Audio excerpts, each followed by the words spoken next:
नमस्कार, मैं जितेंद्र चतुर्वेदी। राकेश टिकैत एक बार फिर सुर्खियों में है। सवाल है क्यों? तो दरअसल उस क्यों का जवाब जानने के लिए देश की राजधानी में चल रहे घटनाक्रम को देखना होगा जो पहलवानों के मुद्दे से जुड़ा हुआ है। आप इस बात से वाकिफ ही हैं कि पहलवानों का एक लंबे समय से धरना वगैरह चल रहा था, जिसे बाद के दिनों में खाप पंचायतों का समर्थन मिलना शुरू हुआ और उसमें हरियाणा की भी खाप थी और फिर उत्तर प्रदेश की भी खाप थी और फिर ये जो चल रहा था इसे पूरा राजस्थान तक ले जाने की कवायद थी। और उसमें एक बात यह भी थी कि चूंकि राजस्थान में चुनाव होने हैं इसी साल के अंत तक, तो वहां पर एक माहौल बनाया जाए राजनीतिक, और उस माहौल के जरिए भाजपा को वहां डेंट लगाई जाए। स्वाभाविक चीज है कि ये तमाम बात चल रही थी।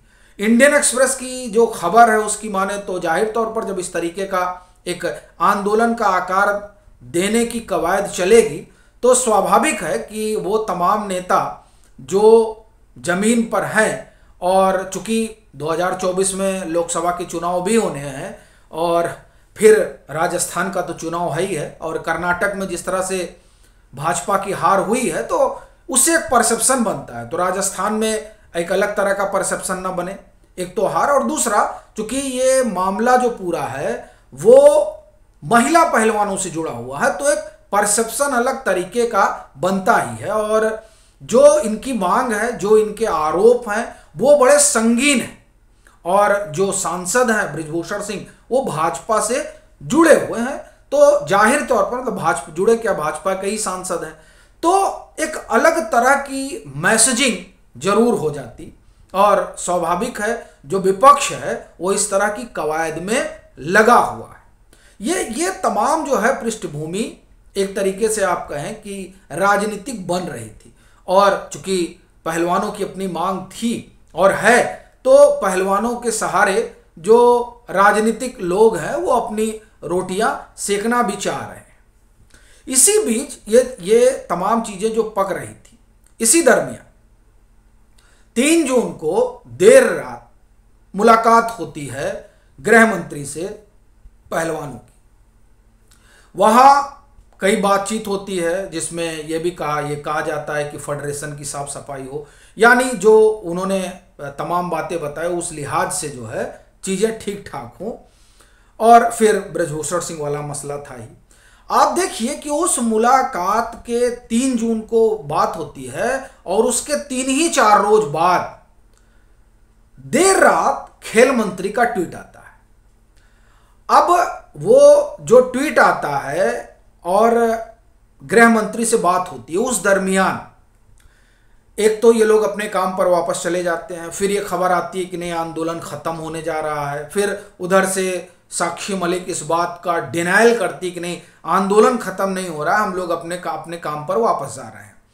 फिर ये उधर से आप एक तरह से कहें कि किसान जो वहां तमाम खाप पंचायतें जुटी थी और किसान इस आंदोलन से जुड़े थे, यानी पहलवान और किसानों का जो आंदोलन ये बन गया था, बनता एक तरह से दिख रहा था, वहां भी कई लोगों के अंदर जो है एक अजीब तरह का आप ये कहें कि कश्मकश पैदा हुआ कि आखिर में उनको बताया नहीं गया और पहलवान जो है वो जाकर गृह मंत्री से मिल लेते हैं। अब उसमें कई लोगों का आरोप ये है कि दरअसल सोरम में जो महापंचायत हुई थी उस महापंचायत में राकेश टिकैत ने ये कहा कि अब ये पहलवानों को आंदोलन करने की जरूरत नहीं है, अब आंदोलन हम इनकी तरफ से करेंगे और हम अमित शाह से बात करेंगे, हम राष्ट्रपति से बात करेंगे।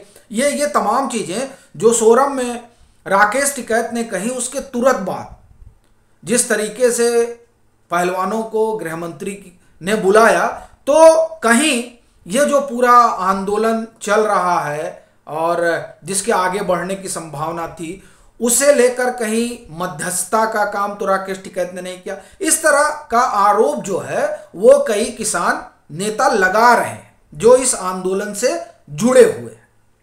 फिर यह आरोप लगता है और उसके बाद आप देखिए कि खेल मंत्री से जो मुलाकात वाला मसला रहता है, और जब हम आपसे बात कर रहे हैं तो उस दरमियान संभवतः बातचीत खत्म हो गई हो या बातचीत चल रही हो, जो भी हो, लेकिन यह भी खबर आती है कि 9 जून को जो धरना वगैरह दिल्ली में होना था उसे भी स्थगित कर दिया गया है।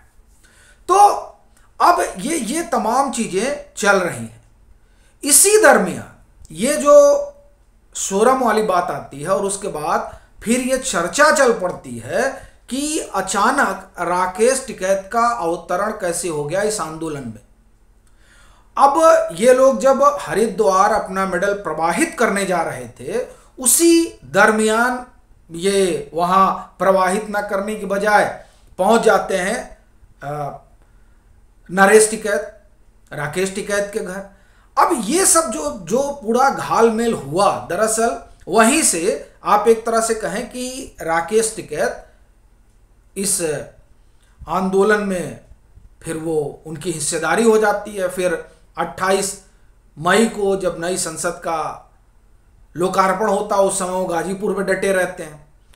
तो अब जो ये आरोप, और ये उनके अंदर से लग रहा है, क्योंकि जो खेल मंत्री से मुलाकात वाला मसला रहा उसमें भी ये कहा जाने लगा कि राकेश टिकैत साथ रहेंगे। अब उसको लेकर कई खबरें आई, नहीं है वो करनाल में है, चूंकि वहाँ लाठीचार्ज वगैरह हुआ और एमएसपी को लेकर वहाँ अपना विवाद वगैरह चल रहा था।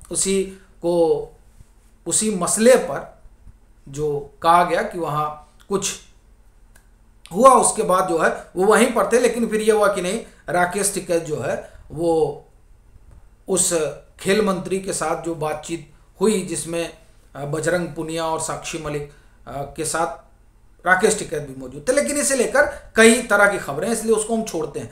असल मसला यह है कि क्या राकेश टिकैत का अचानक प्रकटीकरण ये मध्यस्थ वाला मसला है क्या? क्योंकि आरोप उनके ऊपर यही लग रहा है और ये आरोप अंदर से लग रहा है।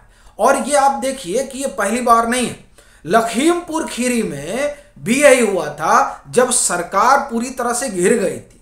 क्योंकि जो लखीमपुर की घटना थी, बड़ी घटना थी। उस समय उत्तर प्रदेश में चुनाव होने थे, 2022 के चुनाव आसन्न खड़े थे, और ऐसी परिस्थिति में उस तरह की घटना ने एक अलग तरीके का माहौल ही बना दिया था। और उस माहौल में विदिन 24 आवर रातों रात पूरी कहानी पलट जाना, इंडियन एक्सप्रेस ने बड़ी लंबी चौड़ी उस पर रपट भी की थी।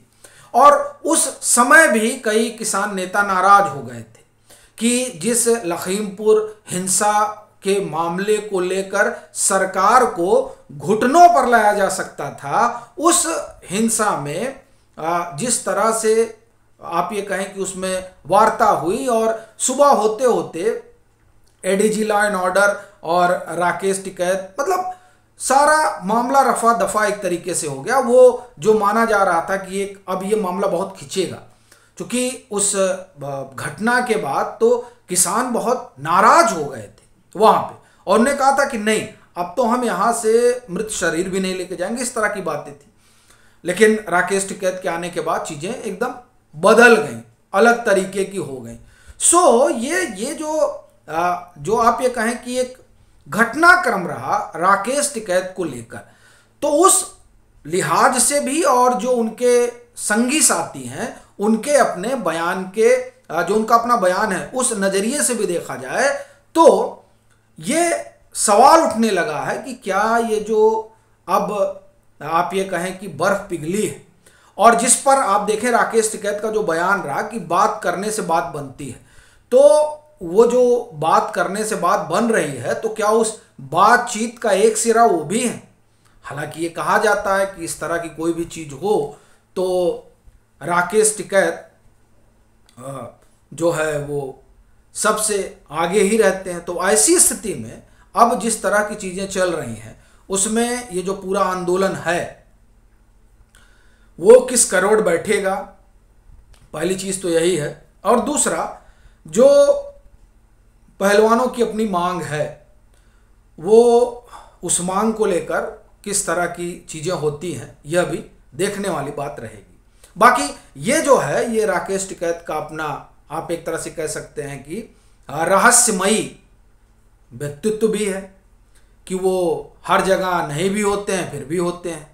और कम से कम इस तरह की परिस्थितियों में तो जिस तरह के आरोप उनके ऊपर लगते हैं ये वाकई में स्तब्ध करते हैं। आपकी अपनी क्या राय है ज़रूर साझा करें। मतांतर से नहीं जुड़े हैं तो जुड़ें, वीडियो को लाइक करें और खूब शेयर करें।